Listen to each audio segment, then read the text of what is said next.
Ayan po mga kababayan, kasalukuyan ng ating mga kababayan ay nagkakatipon-tipon sa mga bahagi ng lugar sa ating bansa dito sa Pilipinas. Marami ang nasa EDSA, marami ang nasa iba pang mga bahagi, at lalo higit ay ang pagtitipon din dito sa EDSA kung saan ay nagkakaisa ang ating mga kababayan dahil sa katiliwalian na nagaganap sa ating gobyerno. Napakalaki, grabe na ang gawak, hirap na hirap ang mga taong bayan. Kung gaano tayo kahirap sa baha natin mga dinaranas, ay ganun din ang baha ng pera ng kanilang mga pinagatian, hati-hatian mula sa kaban ng bayan ng mga tiwaling mga congressman na ito, lalong-lalo na itong ating ang nag-resign na siyang pasimuno ng mga katiwalang nito. And ako naniniwala na hindi ito magagawa, hindi ito may sakatuparan ng mga congressman sa pag-insert ng pera sa budget ng gobyerno kung hindi ito ay approve ng ating Pangulo. Kaya ito, nagising na yung mga kababayan at sa punong-puno na, sapagkat kitang-kita natin na kung paano nilulutoy ang pera, ganun lang, parang barya lang. Dahil sa korupsyon sa aming bayan dito sa bansang Pilipinas na ito. Gumasto sa pera sapagkat hindi nila pinaghirapan. Grabe na. Saan ka makakita na kumakain? Sobrang pagsasamantala. Mga anak nila na isang kainan, tag 745,000. Ng mga politicians, sa mga ganid, sa Mayroon pa ako isang nakitang sa pera. Kongresista na kumain ilan, 3 o 4 lamang sila, 121,000 ang binayaran. At sisiw, ang sabi, sapagkat nung kukunin ng pambayad isang bugkos ng pera, tatag 1,000.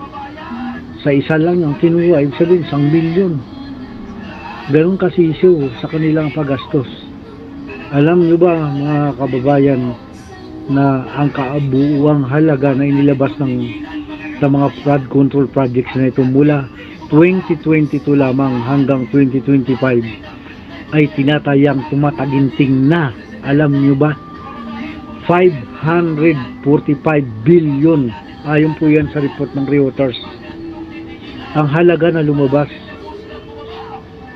sa mga ghost project o anong malos na hindi natupad o peaking flood control projects o mga ghost project na ito ay inistima ng pamahalaan ng Department of Finance, Department Budget, na nasa 42.3 billion hanggang umaabot pa ito sa tumataginting na 118.5 billion para sa 2023 hanggang 2025 lamang.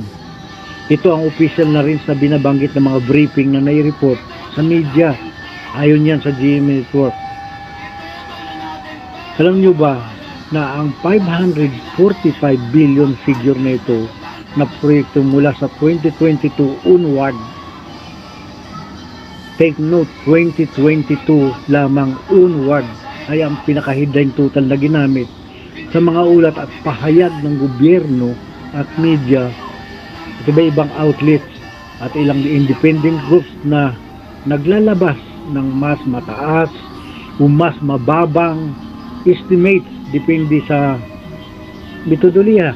Alam nyo na, Reuters, ayon sa Reuters, may mga mas malalaking paghahabol, estimate mula sa civil society groups at investigative reports. Halimbawa, na nagmumulat ng mas malalaking halaga sa mas mataas na persento nawawala. Ngunit ang pinakamadalas na ginagamit sa official na na-discovery na yun ay ang Department of Finance sa range na 42.3 hanggang sa umaabot sa 118.5 billion po mga kababayan. Hindi 0.3 kundi billion ang naabot. Yan ay mula lamang yan sa 2023 hanggang 2025 sa report ng ABS-CBN. Sa mga auditor ng kuwa at media ay patuloy na, alam nyo ba, nagpa-plug sa individual ng proyektong Ghost. May mga kasong ipinapasa na rin sa ombudsman. Yan ang mga pinadala na ni Secretary Vince Dizon. Na iba, nag-file na siya. Kaya kung gusto nyo, ilista nyo pa with citation ang pinakamalaking mga pinakahinalang ghost projects na may report location, kontrata, halaga. Yung makikita mo talaga kung gaano ka lahat abutin. Madaling i-audit yung mga yan kung talagang gugustuhin. Paano gagawin? Gumawa kayo ng maikling timeline na kung kailan lumabas pa ang mga ulat ng anong ahensya, sabi di ba? Maging sa kuwa, Department of Finance, Senate Media, o ano pa. Tsak, kung gugustuhin na matuklas ang katiwalian, masolve sinong pasimuno, kayang-kayang alamin, kayang-kayang gawin, at kayang-kaya na ipalabas ang katotohanan kung hindi pagtatakpan ng mga nag-iimbestiga na ito. Sa pamumuno dati ni Marcolita, tiwala ako na lalabas sana ang katotohanan. I don't know, sa pangunguna ni Ping Lacson sa Senate Blue Ribbon Committee, ay medyo may doubt lang ako kasi bakit parang nakatumbok lang ang direksyon, nakatumbok lamang sa DPWH at ang mga kontraktor na ito.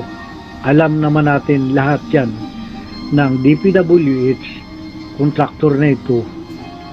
Kasama sila sa pero sila ay tumutupad sa mga ipinagagawa rin sa kanila. Wala ang magagawa ang mga kontraktor, wala ang magagawa ang DPWH sa mangungura, sila direkta kagad kung hindi nanggagaling sa itaas. Sino ba nag-insert ng mga halagang ito doon sa